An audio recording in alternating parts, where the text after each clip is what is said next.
Provinsi Papua Selatan di depan mata. Hai, jumpa lagi dengan kami, Kabar Indonesia Timur.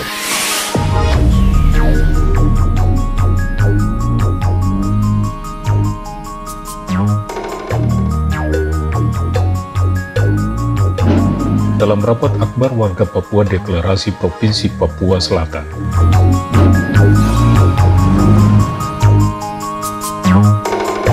Empat kepala daerah telah resmi mendeklarasikan pembentukan Provinsi Papua Selatan pada Selasa 15 Juni 2021. Setelah 20 tahun diperjuangkan para tokoh masyarakat di selatan Papua, warga akhirnya berani melakukan deklarasi pembentukan Provinsi Papua Selatan. Dilakukan dengan cara rapat akbar di kawasan Brawijaya, Merauke, Selasa 15 Juni 2021. Dikutip dari kabar papua.co, jaringansuara.com, deklarasi Provinsi Papua ditandai dengan aksi pengumpulan tanda tangan di kain putih oleh sejumlah tokoh dari selatan Papua, sekaligus peresmian sekretariat bersama pemekaran Provinsi Papua Selatan. Dukungan tanda tangan dimulai dari mantan Bupati Merauke Johannes Kulbas Gipse, Bupati Kabupaten Asmat Elisa Kambu, Wakil Bupati Asmat Thomas Epe Savampo, hingga Wakil Bupati Mapi Ibnu Jaya Suud. Tak hanya itu, deklarasi Papua Selatan juga dihadiri perwakilan Kabupaten Bovendigul, Muspida dari 4 kabupaten, Ketua DPRD 4 kabupaten, anggota DPRP dari wilayah Animha, tokoh masyarakat adat dan agama serta masyarakat. Mantan Bupati Merauke Johannes Kulbas Gipse menyebutkan perjuangan pemekaran Provinsi Papua Selatan sudah berjalan hampir 20 tahun, namun selalu gagal akibat kebijakan, mulai dari tingkat pemerintah Provinsi Papua maupun pemerintah pusat. Menurut John, wilayah selatan Papua merupakan daerah yang paling terdepan menyatakan diri dalam bingkai NKRI. Pengibaran bendera merah putih selalu terdepan daripada Pulau Jawa karena perbedaan waktu 2 jam. Masyarakat di Pulau Jawa masih terlelap tidur, kita di sini sudah lebih dulu beraktivitas menjaga kedamaian. Namun nilai-nilai kebangsaan ini seakan dilupakan oleh mereka yang ada di pusat sana. Seharusnya pemerintah pusat berterima kasih kepada masyarakat di Papua, karena masyarakat di wilayah ujung timur Indonesia ini selalu menjaga keutuhan Negara Kesatuan Republik Indonesia. Ini yang Jakarta lupa. Jadi kalau Papua lain mau marah orang Papua. Karena kita yang pertama kali bilang tidak akan berpisah dengan Republik Indonesia. Yang menjamin merah putih bisa berkibar di sini adalah dewan musyawarah veteran bodoh-bodoh dari seluruh kampung di kota. Jadi perjuangan ini adalah perjuangan mengetuk lupa.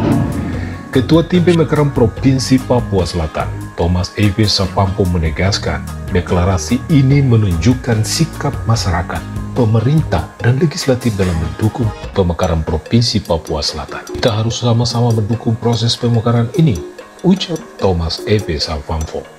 Menurut Thomas, proses pemekaran melalui jalur politik sudah dilakukan dan mendapatkan dukungan kuat dari DPR RI. Beberapa waktu lalu, kita telah lakukan rapat dengan pendapat dengan DPR RI dan mendapat respon baik. Dan pintu masuk kepada proses pemekaran ini adalah revisi Undang-Undang Otonomi Khusus yang sedang dilakukan oleh Pansus Panitia Khusus DPR RI di Jakarta.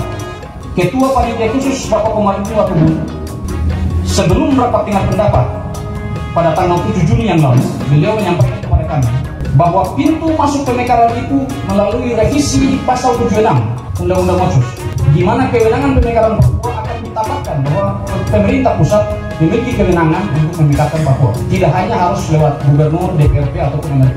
Dengan demikian pemerintah pusat dan DPR ini memiliki celah hukum untuk menghasilkan undang-undang tentang pemekaran wilayah di Provinsi Papua Selatan. Sebagaimana amanat Undang-Undang Dasar 1945, bicara tentang Papua Selatan, wilayah Papua ini dulu satu, tetapi kemudian dibagi menjadi Papua Utara dan Papua Selatan ini tepatnya tanggal 12 Januari saat ini. Tanggal 12 Januari 1898 dilakukan oleh Gubernur Jenderal Idenburg di tempat yang disebut Buitensok, sekarang Bogor. Di atas meja Gubernur Jenderal ditaruh peta Papua. Peta Papua itu kemudian diambil garis 4,5 derajat bujur selatan. Ditarik dari 4,5 derajat bujur selatan sampai ke arah timur, arah 141 derajat bujur timur. Garis 4,5 derajat bujur selatan itu dia membentang dari atas Teluk Etna, Kaimana, sampai ke arah timur. Jadi dulu yang dimaksud dengan selatan Papua itu mulai dari Teluk Etna, Kaimana, sampai ke timur. Tetapi keputusan selatan itu pembagian selatan dan utara itu hanya berlaku 36 tahun. Saya ulangi, 38 tahun. Tahun 1936 garis ini kemudian dicabut. Lalu 14 tahun kemudian dilakukan penataan wilayah. Papua dibagi dalam wilayah pemerintahan yang disebut administratif Distriktresorten Indeling, pembagian wilayah administratif pemerintahan di Papua. North New Guinea itu berkedudukan di Hollandia, West New Guinea di Manokwari. Wilayah ini yang kemudian diadopsi dalam Undang-Undang Nomor 12 Tahun 1969 tentang pembentukan Provinsi Irian Barat dan daerah-daerah otonom di dalam Provinsi Irian Barat ketika itu. Dan Merauke membawahi wilayah sampai di Asmat. Inilah yang kita perjuangkan untuk menjadi Provinsi Papua Selatan. Dan itulah kenapa di dalam rapat dengar pendapat tanggal 7 Juni yang lalu, kami dengan tegas memasukkan Pegunungan Bintang ke dalam wilayah Papua Selatan. Karena kami tidak memiliki ikatan sejarah pemerintahan dengan saudara-saudara kita di Pegunungan Bintang. Batas paling utara wilayah Papua Selatan itu Asmat. Tidak ada penambahan. Dan syukur kepada Tuhan, Kementerian Dalam Negeri dan Pansus DPR RI, Komisi 2 DPR RI telah mendengar aspirasi kami. Kita semua berharap semoga dalam waktu yang tidak terlalu lama Provinsi Papua Selatan segera dihadirkan. Kerinduan kita yang sudah kita rindukan sejak lama, aspirasi kita. Aspirasi ini sudah dirintis sejak periode pertama pemerintahan Bapak John Gruba Gebse. Waktu itu kita belum pemekaran, masih satu kabupaten besar. Tetapi karena berbagai kendala komunikasi politik, aspirasi ini terkendala di mana-mana. Sebenarnya aspirasi ini bukan terkendala di Jakarta, di Papua. Kita dipersulit di Papua. DPR Papua tidak pernah memberikan dukungan, gubernur ketika itu juga tidak pernah memberikan dukungan terhadap aspirasi ini. Tetapi syukur kepada Tuhan, saatnya telah tiba. Hari ini, kalau ada voting di DPR Papua, saya yakin kita menang karena 4 orang di DPR Papua dari wilayah selatan hadir.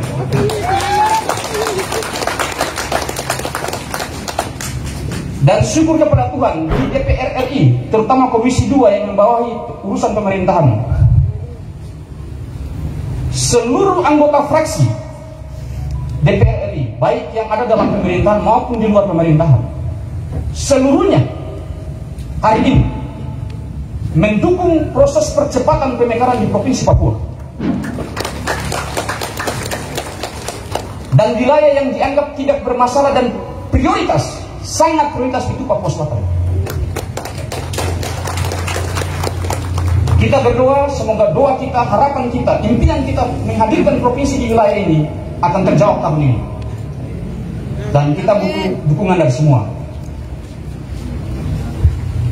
Dari tempat ini saya ingin menyampaikan terima kasih yang secara khusus kepada para bupati di wilayah selatan Papua, terutama Bupati Asmat, yang telah mendukung kegiatan-kegiatan tim pemekaran Papua Selatan dengan begitu antusias dan luar biasa. Tepuk tangan untuk Pak Bupati.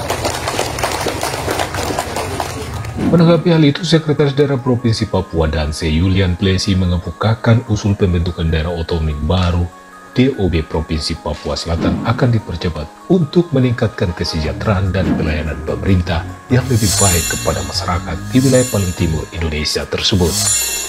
Kebijakan pembentukan provinsi baru di wilayah selatan bumi Cendrawasih akan membuat rentan pelayanan pemerintah semakin pendek.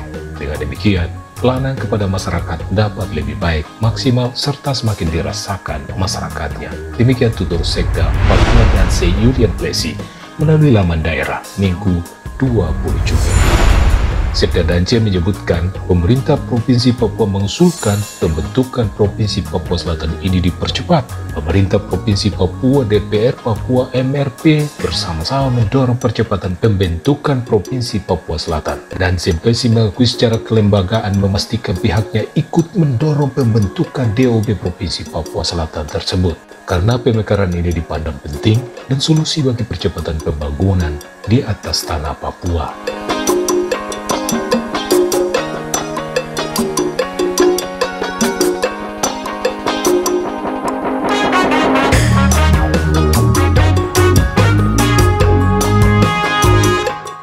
Sebelumnya, Mendagri Tito Karnavian menegaskan saat ini terdapat 317 daerah yang mengajukan pemekaran DOB kepada pemerintah, namun tak satu pun disetujui pemerintah.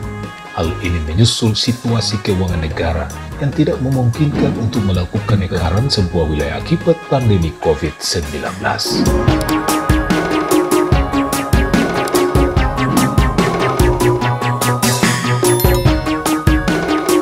Demikian suguhan kami dari Kabar Indonesia Timur. Terima kasih Anda sudah menyimak.